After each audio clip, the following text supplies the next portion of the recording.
I want to share a story with you. I voted to give the president the authority to go into Iraq. So I figure when our troops come home, especially our wounded warriors, I have an obligation to see them. So I go and visit our troops at Walter Reed.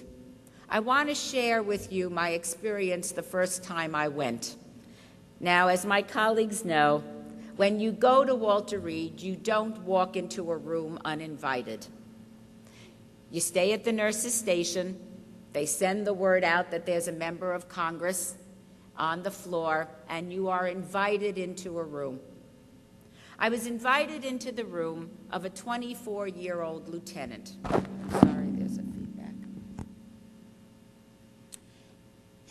He had lost an arm and a leg in Iraq. His young wife was at the head of his bed. His father, who was a retired school teacher from Scottsdale, Arizona, was at the foot of his bed helping to care for his son.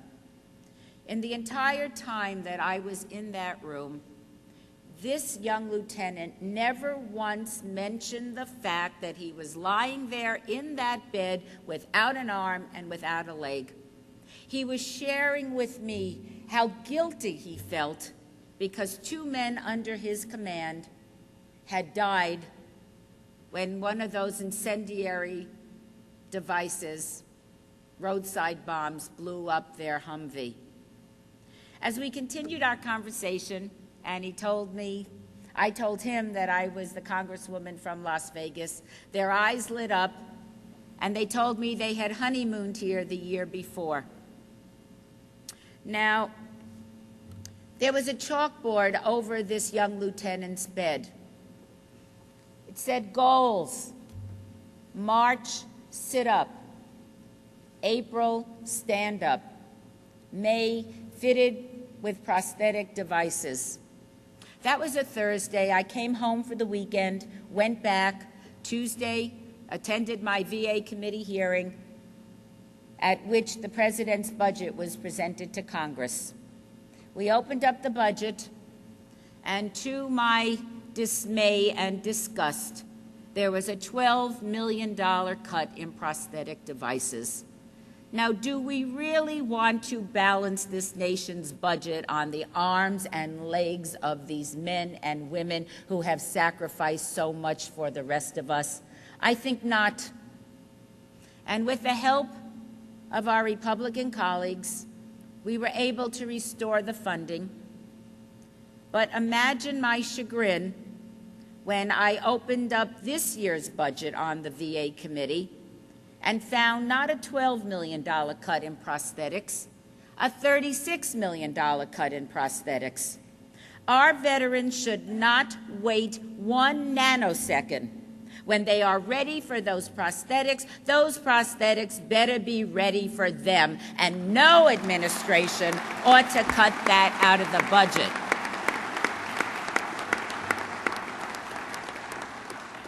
For all of the reasons that I have spoken of this morning, I support that mandatory funding for the VA, funding that is sufficient and timely and predictable. I supported and voted for the GI Bill for the 21st century, supported and voted for the Mental Health Improvement Act, and proudly signed the Stand Up for Veterans Pledge. And speaking not as a congresswoman, but as a U.S. citizen, I would not vote for any candidate that did not support that sign that pledge. What are they thinking?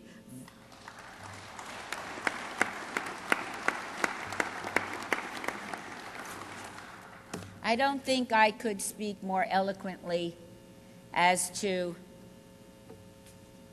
our respect and love for our veterans than Chairman Edwards did.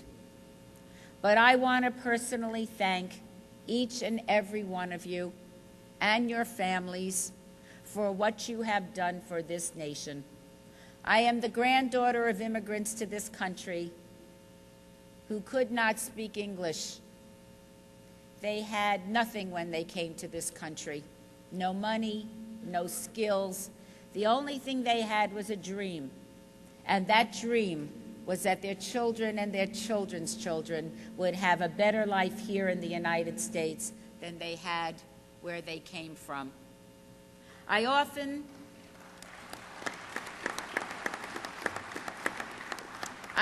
think of myself as my grandmother's American dream.